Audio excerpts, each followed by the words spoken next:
quando você bota isso na ponta do lápis, o controle de ponto deixa de ser um custo e passa a ser um investimento. E os nossos colegas do ramo condominial advogados trazem o ponto como uma prevenção.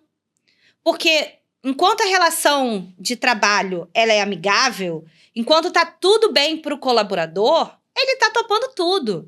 Ele está dobrando, ele está trabalhando 4, 5, 6 dias seguidos.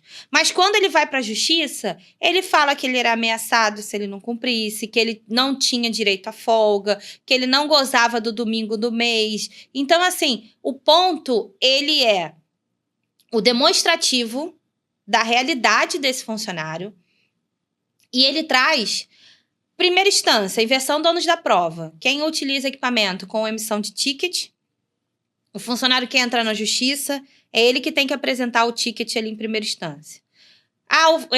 O funcionário entrou na justiça, chegou aquele passivo. O advogado tem tudo certinho do que o funcionário fez, conciliado à administradora, é o que ela usa para débito e crédito em folha. Então, o ponto, otimiza o trabalho da administradora, quando a gente consegue fazer essa integração. Ele é claro para o empregador e para o empregado.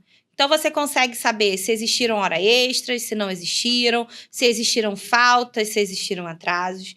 Diminui essa concepção de que pode se trocar.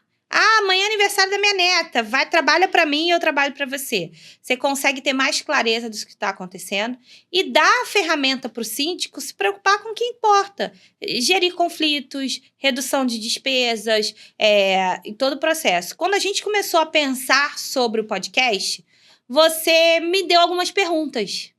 E eu fiquei pensando sobre isso. Não que eu queira ser... nós da InfoKings, nós não estamos no mercado para menosprezar nenhuma empresa. Só que a gente trabalha de um jeito diferente. Então, o que eu posso dizer para o síndico que está procurando um fornecedor? Pesquise essa empresa. Pegue referências dessa empresa. Vê quanto tempo essa empresa está no mercado. Eu fui em um condomínio agora recente, na sexta-feira passada, um fornecedor estava saindo de um condomínio e a gente estava entrando, com um outro cenário que a gente também faz com o controle de acesso. E essa síndica com a qual a gente fechou, ela ficou, assim, uns 4 meses pleiteando com a gente. Porque ela estava pleiteando por preço. E eu estava informando para ela que não é só preço, é o valor de toda aquela entrega. E aí, a gente chegou num denominador comum, a empresa estava retirando toda a parte de acesso e a gente estava entrando para que não ficasse sem. O meu time estava lá, meu time chega com frota própria, identificado, todo mundo uniformizado. Você vê a gente, geralmente no evento, tá todo mundo igualzinho, né? Para ficar fácil o nosso cliente entender como é que a gente funciona. O cara chegou com um carro caindo aos pedaços, sem uniforme, sem ferramenta, ele simplesmente se pendurou o que ele precisava tirar e arrancou e foi embora. Então, assim, a nossa conduta não é essa. A nossa conduta não tem cliente para todo mundo e eu não atendo todos os clientes. Porque tem clientes que vão brigar por preço, eu não vou atender. Se o cliente quiser entender o nosso valor e a qualidade que a gente vai entregar, aí nós vamos sentar e vamos conversar, porque nem tudo é preço. E aí, passou esse acontecido, hoje eu tive com ela. E eu falei assim, olha, viu? Ela, nossa, Beatriz, eu queria muito agradecer porque você tentou viabilizar o menor custo possível para atender a gente. Mas de cara, eu já entendi qual é o diferencial de vocês. Porque vocês chegaram aqui no horário combinado, vocês vieram todos uniformizados, o seu técnico quase nunca está sozinho aqui, ele sempre está acompanhado de alguém, e vocês vão explicando para a gente de uma forma simples o que vai acontecer. E lá a gente pegou a parte de acesso de ponto. Você traz muitas síndicas, né? E você fala aquela senhorinha que tá lá sozinha, que administra o condomínio dela, dentro da caixinha dela. E eu tenho o maior prazer de falar com essas síndicas. O mais importante também, Beatriz, é que as pessoas acham que é só o funcionário orgânico. E eu queria que você falasse também sobre o terceirizado. Muitas das vezes, o condomínio acaba respondendo também judicialmente na área trabalhista, porque ele não controla o horário dos terceirizados que estão prestando serviço dentro do condomínio.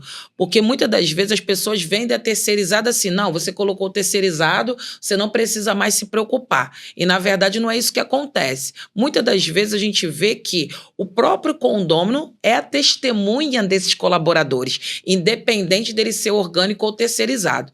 Então, eu quero que você fale também do trabalho e alertar os síndicos que, mesmo sendo terceirizado, eles precisam fazer o controle se aquele terceirizado realmente está cumprindo o horário, se está chegando no horário, se está almoçando, se está descansando na hora do almoço, para não ver outros problemas trabalhistas que agregue também ao condomínio por conta de falta de informação. Aquele negócio de folha de ponto assinado no final do mês do papel, esquece, isso não vai acontecer mais. Vamos falar do seguinte, eu gosto sempre de lembrar que ninguém vai lá na mão da Ana, tira ela de casa e fala assim, vem trabalhar para mim.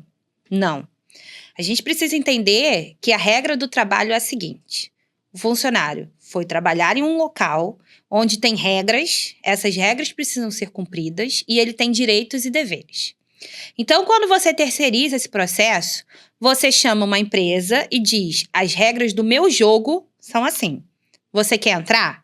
Quero entrar. E aí, dentro do contrato que você vai fazer com essa terceirizada, você vai dizer se você vai ter funcionário substituto, se você não vai ter funcionário substituto, se você contrata pessoas ou se você contrata só empresa. E o condomínio se torna co-participante desse processo. Então, por mais que a gente coloque no contrato que as ações judiciais são direcionadas à terceirizada, o funcionário pode atrelar o condomínio a esse processo. Então, nada mais justo que, se foram intituladas regras do jogo, essas regras estejam descritas e tenham formas de você confrontar essas informações. Então, sempre que você parte do pressuposto que você tem um funcionário, você precisa gerir o tempo desse funcionário. Então, isso é um primeiro fator. Segundo fator, se você contratou uma terceirizada por postos de trabalho e sempre que tiver uma ausência, você precisa ter alguém no lugar, um fator maior ainda para você controlar. E o segundo fator, o terceiro fator não mais importante é o seguinte, o morador, muitas das vezes, ele é o agente do caos nessa organização. Porque em alguns casos, aqui na Barra da Tijuca, em Jacarepaguá, isso é muito comum. Você tem terceirizadas que fazem faxinas dentro dos apartamentos.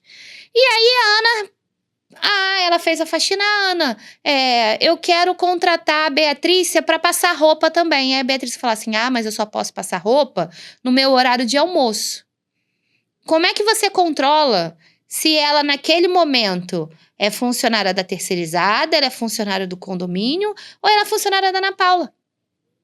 Mas quando esse colaborador sai dali, ele vai atrelar todo mundo na justiça. E capaz até dele chamar, Ana Paula, vem aqui, ser minha testemunha, porque eu trabalhava no meu intervalo de refeição.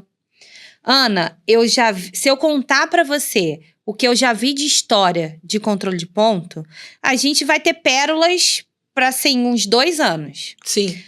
Eu já ouvi de fiscais do Ministério do Trabalho que isso não era problema dele e cabe ao empregador gerir essas informações, que para mim é o mais claro possível. O empregador dita as regras do jogo e ele que tem que administrar como é que isso vai sendo feito. E aí tem aquelas questões, né? As advertências, as suspensões, que quase ninguém usa, mas estão descritos lá na lei para que sejam utilizadas. E aí, quando a gente pega condomínios que não conhecem disso, a gente fala, opa, o negócio não vai funcionar porque a gente precisa dar o feedback.